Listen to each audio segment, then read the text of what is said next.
오늘 원달러 환율은 1,430원을 넘었습니다.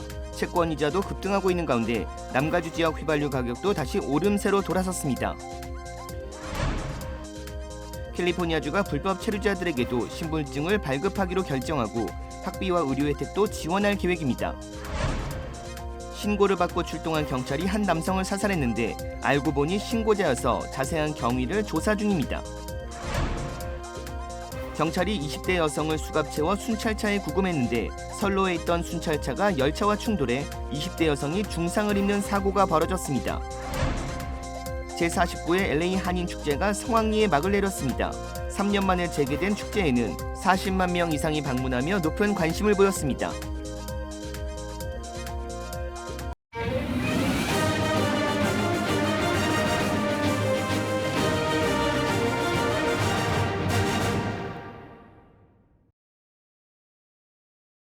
시청자 여러분 안녕하십니까? KBS 아메리칸 뉴스입니다. 한국 외환시장에서 원달러 환율이 1,430원을 돌파했습니다. 지난 2009년 3월 이후 최고치입니다. 서영민 기자입니다. 서울 외환시장에서 달러당 원화값은 장이 열리자마자 1,420원대를 넘겼습니다. 오전 중에 1,430원 선까지 넘기더니 장중 한때 1,435원 40전을 기록했습니다. 종가는 1,431원 30전, 지난 2009년 3월 17일 이후 최고치입니다. 사실 통화가치 하락은 우리나라만의 문제는 아닙니다. 주요국이 다 마찬가지인데 특히 영국의 파운드화가 영국 정부의 감세한 발표 전후로 급락세를 보였습니다. 미국의 금리 인상 때문에 세계 금융시장을 지배하던 강달러 현상은 파운드화 충격 이후 더 강해졌습니다. 다른 주요국 통화 대비 달러의 가치를 보여주는 달러 인덱스는 2002년 5월 이후 20여 년 만에 최고치까지 치솟았습니다. 시장 불안감이 좀 커졌거든요. 그래서 이 불안 심리 때문에 1,450원을 상회할 가능성도 높아졌다라고 봐야 될 것 같습니다. 정부는 기재부 1차관 명의로 구두 개입에 나섰고 이창용 한은 총재도 국회에서 수입 물가 상황을 우려하며 다시 한번 금리 추가 인상 가능성을 시사했지만 시장의 반응은 없었습니다. 채권 시장 역시 약세였습니다. 경기 둔화 우려와 기준금리 추가 상승 기대에 국채금리가 큰 폭으로 올랐습니다. 미국의 가파른 금리 인상에 우리도 금리를 더 올려야 하는 상황으로 내몰리고 결국 경기 성장세가 꺾일 수 있다는 우려만 커져가고 있습니다. KBS 뉴스 서영민입니다.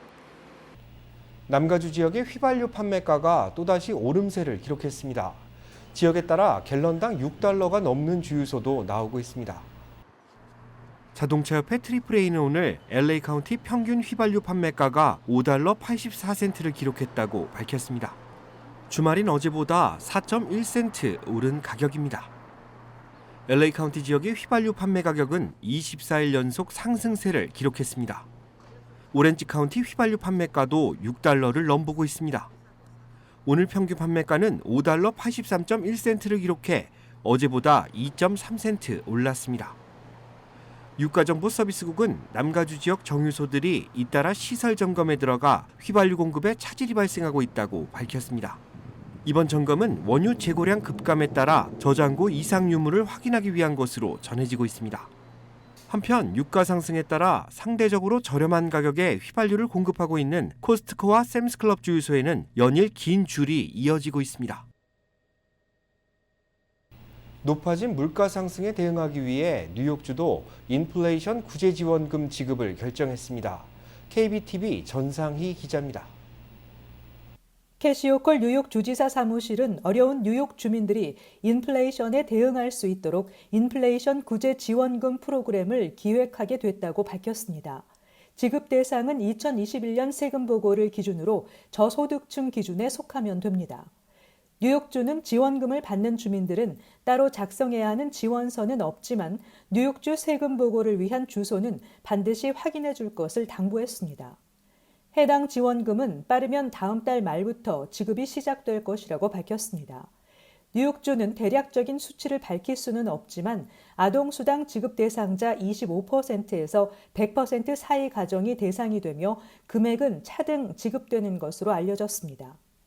이와 함께 뉴욕 주정부는 지난달부터 저소득 주민들을 대상으로 전기와 가스요금 연체료를 지원하고 있습니다. 전기, 가스요금 연체료 지원 대상은 저소득층 에너지 지원 프로그램에 이미 등록을 했거나 올해 12월 31일까지 새롭게 EPA에 등록하는 저소득 가구입니다. 뉴욕주는 이번 지원으로 뉴욕시를 비롯한 주 전역 32만 7천 가구가 혜택을 받게 될 것으로 추산하고 있습니다. 이미 EPA에 등록돼 있는 저소득층 가구는 이번 지원을 위한 별도의 신청 절차 없이 자동으로 지원을 받게 됩니다. 뉴욕주 공공서비스국에 따르면 푸드스탬프, 긴급 임대 지원 프로그램, 난방비 지원 프로그램, 공적 부조 등을 받고 있는 저소득 가구도 EPA 신청 자격이 주어집니다.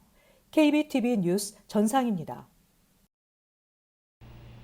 캘리포니아주가 불법 체류자들에게도 신분증 발급을 허용할 것을 결정했습니다. 개빈 뉴섬 주지사는 체류 신분에 상관없이 캘리포니아주 신분증 발급을 허가하는 모두를 위한 캘리포니아 신분증 법안에 서명했다고 밝혔습니다. 마크 스톤 주 하원 의원이 발의한 이 법안은 체류 신분과 고용 상태에 상관없이 신분증을 취득할 수 있도록 만드는 것이 목적입니다. 주지사가 법안에 서명함에 따라 앞으로 캘리포니아주에 거주하는 서류 미비자들은 누구나 신분증을 발급받을 수 있게 됩니다. 주의회는 이 법안으로 서류 미비 가정 자녀도 거주민 학비를 적용받을 수 있고 저소득층 주민의 경우 의료 혜택을 누릴 수 있을 것이라고 밝혔습니다. 강력한 마약성 진통제 펜타닐의 불법적인 유통이 연일 문제로 거론되고 있습니다. 척 슈머 상원 원내대표는 펜타닐 유통 억제를 위해 2억 9천만 달러의 예산을 정부에 요구했습니다. KBTV 김은지 기자가 취재했습니다. 어제 찰스 척 슈머 민주당 상원 원내대표는 최근 멕시코를 통해 밀반입된 펜타닐의 대규모 유통을 막기 위해 필요한 연방자금 2억 9천만 달러를 요청했습니다. 최근 미 마약 단속국은 마약성 진통제 펜타닐이 친숙한 사탕 모양으로 제조돼 젊은 층뿐 아니라 어린이들 사이에서까지 유통되고 있어 주의가 필요하다고 경고하고 있습니다. 지난달에만 미 전국 18개 주에서 발견되는 등 마약 밀매 조직들이 활개를 치고 있어 관련 주의보를 발령한 상태입니다. 척 슈머 상원의원은 이 새로운 형태의 펜타닐들이 유통된 지 약 6개월이 넘었다며 마약상들을 추적하고 이 위험에 대해 아이들을 교육하며 전국 61개 특수팀을 꾸리는 데 필요한 지원금이 필요하다고 피력했습니다. 또 마약상들은 아이들에게 정말 좋은 기분을 줄 것이라고 말하며 사탕 형태의 펜타닐을 건네는 방식을 택한다며 아이들은 그것을 섭취할 가능성이 높다고 말했습니다. 지난 3월 뉴저지에서는 한 남성이 자신의 아파트에서 직접 제조한 펜타닐을 12살 조카에게 먹였다가 해당 어린이가 사망하는 사건이 발생하기도 했으며 이달 초 LA 할리우드 지역의 한 고등학교 캠퍼스에서 펜타닐이 유통돼 과다 복용으로 한 학생이 숨지고 3명이 병원으로 이송되는 사건이 발생해 지역사회에 비상이 걸렸습니다. 미 마약 단속국은 멕시코 카르텔 두 곳이 중국에서 원료를 수입해 제조한 펜타닐이 미국으로 쏟아져 들어오고 있다며 마약상들이 젊은 성인이나 아동을 마약 중독으로 끌어들이려는 의도라고 설명했습니다. 이 무서운 약물은 스마트폰만 있으면 아이들 손에까지 쉽게 들어갑니다. 일반적으로 웹사이트나 소셜미디어를 통한 마약 거래가 흔하고 코로나19 이후 개학을 맞은 학교에서 친구들을 통한 구매도 유행하고 있습니다. 펜타닐은 암 환자용으로 개발된 강력한 마약성 진통제로 효능이 헤로인보다 50배, 모르핀보다 100배 강한 것으로 알려졌으며 단 2g만 섭취해도 치사량에 이를 만큼 치명적인 약물입니다. 당국은 각 가정의 부모 및 보호자들이 자녀가 타인으로부터 캔디를 받거나 섭취하는 일이 없도록 교육하고 어떤 형태나 경로든 펜타닐을 취득한 경우 즉시 911에 전화할 것을 당부했습니다. KBTV 뉴스 김은지입니다. 임시 지출 예산에 대한 막바지 협상도 이뤄지고 있습니다. 이달 30일 회계연도가 종료되는데 이때까지 원만한 합의점이 도출되지 않을 경우 연방의회는 일시적 업무정지 상태에 돌입할 수 있습니다. 연방정부가 임시지출 예산 협상에 한창입니다.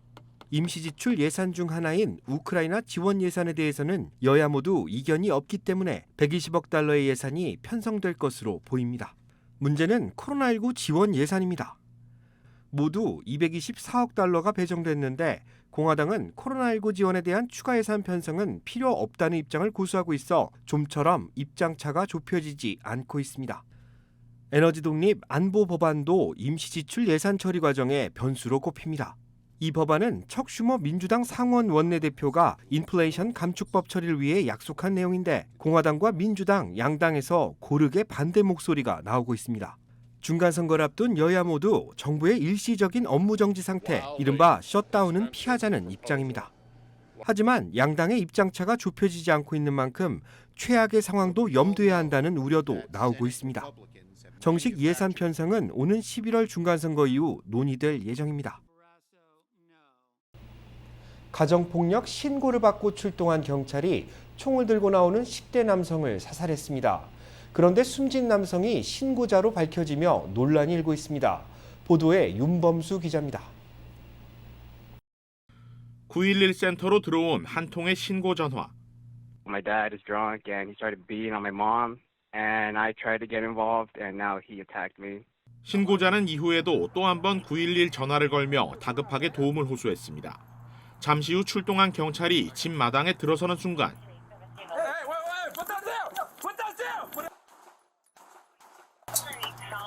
수발의 총격이 이뤄졌고 총을 든 남성이 바닥에 쓰러졌습니다. 그리고 대치 중에 터져나온 비명 소리.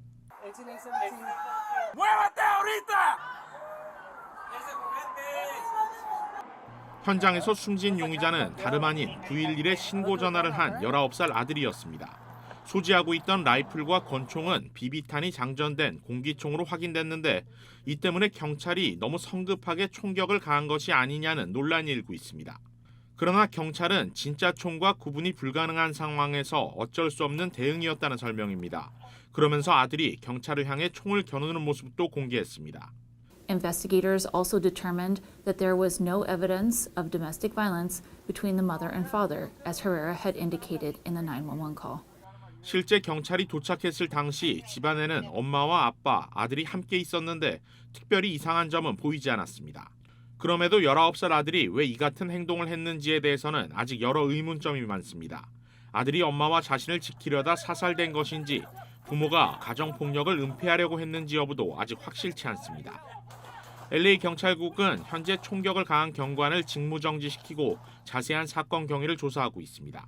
KBS 뉴스 윤범수입니다. 수갑을 찬 채 경찰차에 구금된 여성이 열차와 충돌해 부상을 입었습니다.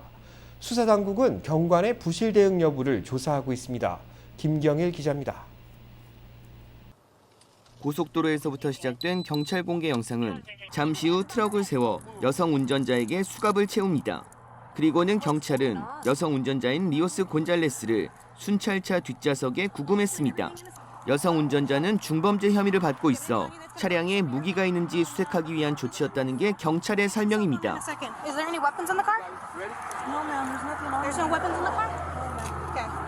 경찰이 트럭으로 접근해 뒷좌석을 조사하는 사이 멀리서 열차 경적음이 들립니다. 그러나 경찰들은 이때까지 이를 파악하지 못한 모습입니다. 그리고는 몇 초 후 상황을 파악한 경찰은 순찰차와 선로에서 물러서라고 다른 경찰에게 외쳤지만 순찰차에 구금된 여성은 사고를 피할 수 없었습니다. 사고 직후 경찰은 순찰차를 향해 달려가며 구조를 요청했습니다.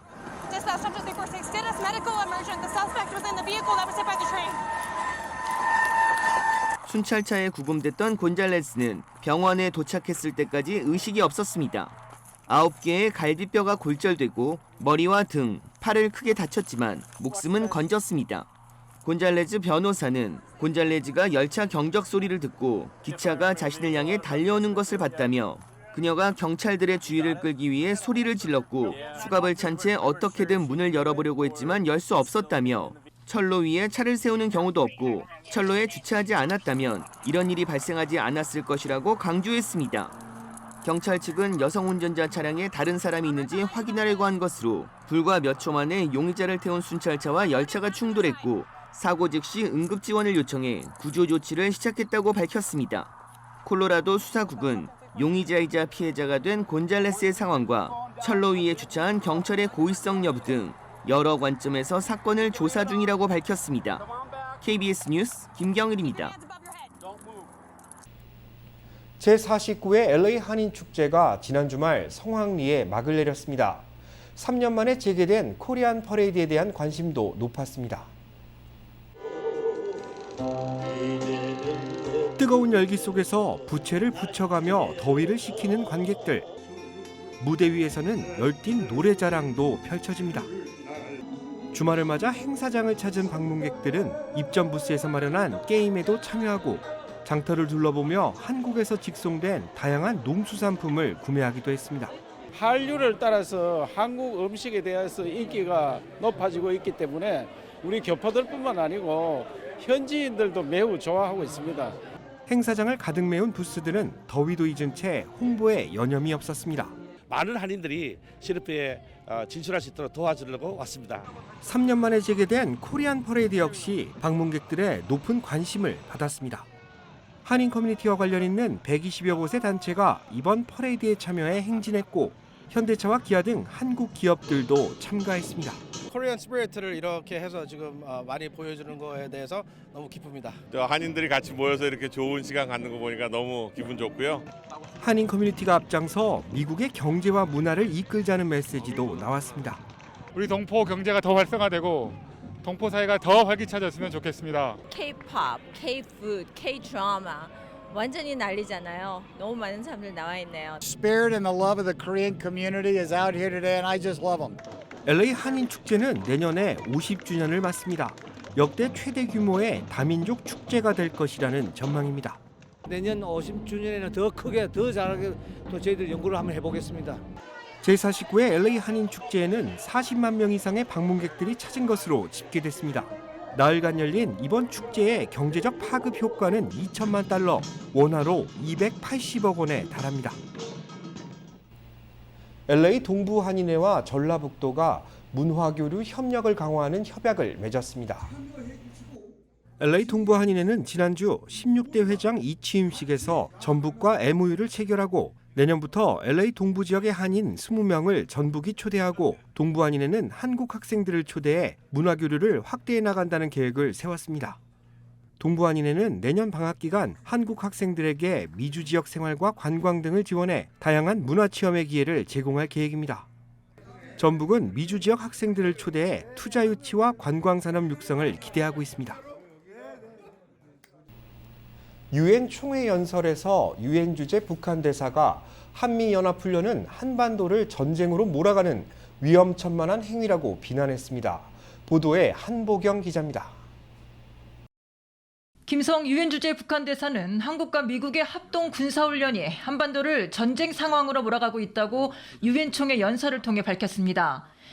지금 미국은 이 시각에도 조선반도 주변에서 매우 심각한 우려를 자아내는 합동군사 연습을 벌려놓으려 하고 있으며 이는 명백히 조선반도 정세를 전쟁 적경으로 몰아가는 도화선에 불을 붙이는 매우 위험천만한 행위입니다.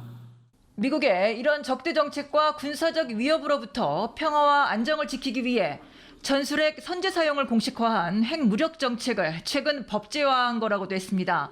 북한의 핵무기 개발이 미국의 위협 때문이라는 기존 입장을 되풀이한 것으로 볼 수 있습니다. 김성 대사는 유엔의 대북 제재와 관련해서도 비난 수위를 높였습니다. 미국이 주도해 일방적으로 만들어 놓은 거라고 주장하며 앞으로도 지킬 뜻이 없음을 분명히 하게 됐습니다. 대북 제재를 논의하는 유엔 안전보장이사회에 대해서도 주권 국가의 합법적 자유권 행사를 논의하는 것 자체가 내정 간섭이라고 주장하기도 했습니다. 북한은 지속해서 유엔 제재를 위반하고 있다는 조 바이든 미국 대통령의 유엔 연설을 인용하며 결국 미국의 이중잣대로 안보리가 제 역할을 못하고 있다며 미국을 겨냥한 맹비난을 쏟아냈습니다. 미국이 주장하는 규칙에 기초한 국제질서란 바로 일방주의적이고 패권주의적인 미국식 가치관이 관통된 미국 중심의 세계 질서이며 인류공동의리가 국제법 위에 미국의利益을 올려놓고 다른 나라들은 이에 복종할 것을 요구하는 제국주의적인 세력 구도입니다.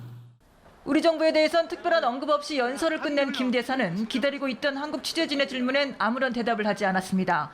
뉴욕에서 KBS 뉴스 한보경입니다. 북한의 추가 도발 우려 속에 한미 해군의 대규모 연합훈련이 시작됐습니다. 이어서 최영윤 기자가 보도합니다. 북한이 동해상으로 단거리 탄도미사일을 발사한 다음 날 핵추진 항공모함 로널드 레이건함이 포함된 한미연합 해상훈련이 동해에서 나흘 일정으로 시작됐습니다. 5년 만에 항모가 참여한 이번 훈련에는 한미 양국에서 20척 넘는 함정이 동원됐습니다. 미국은 순양함과 이지스 구축함 등으로 구성된 항모 강습단을 보냈고 한국도 이지스 구축함인 서해 류성룡함, 구축함인 문무대왕함 등 최정예 전력을 참가시켰습니다. FA-18 전투기와 해상 초계기, 해상 작전헬기 등 항모 함재기 90대에 F-15K와 KF-16 등 한국 주력 전투기도 가세했습니다. 항모의 작전 반경은 1000km가 넘어 한반도 전역이 사정권입니다. 참가 전력만큼 훈련 내용도 대규모입니다. 대수상전과 대잠전, 방공전 등 다양한 해상훈련이 펼쳐집니다. 특히 소형 고속정을 타고 해안가로 빠르게 접근하는 적의 특수부대를 공격 헬기 등으로 제압하는 대특수전부대 작전 훈련도 실시합니다. 실전적 훈련을 통해 북한 도발에 대비하고 한미 양국의 연합작전 수행 능력을 높인다는 계획입니다. 한미 군당국은 특히 북한이 신포기지 인근에서 잠수함 발사 탄도미사일, 즉 SLBM을 발사할 가능성에 주목하고 있습니다. 우리 군은 해당 지역을 포함해서 관련 시설 활동들에 대해서 면밀히 추적, 감시하고 철저한 대비 태세를 유지하고 있습니다. 국방부는 한미일 3국 안보협력과 관련해 북한 핵과 미사일 위협이 고도화되는 상황을 감안해야 한다며 확대 가능성을 시사했습니다. KBS 뉴스 최영윤입니다.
KBS 아메리카 뉴스 마칩니다. 시청해주셔서 고맙습니다.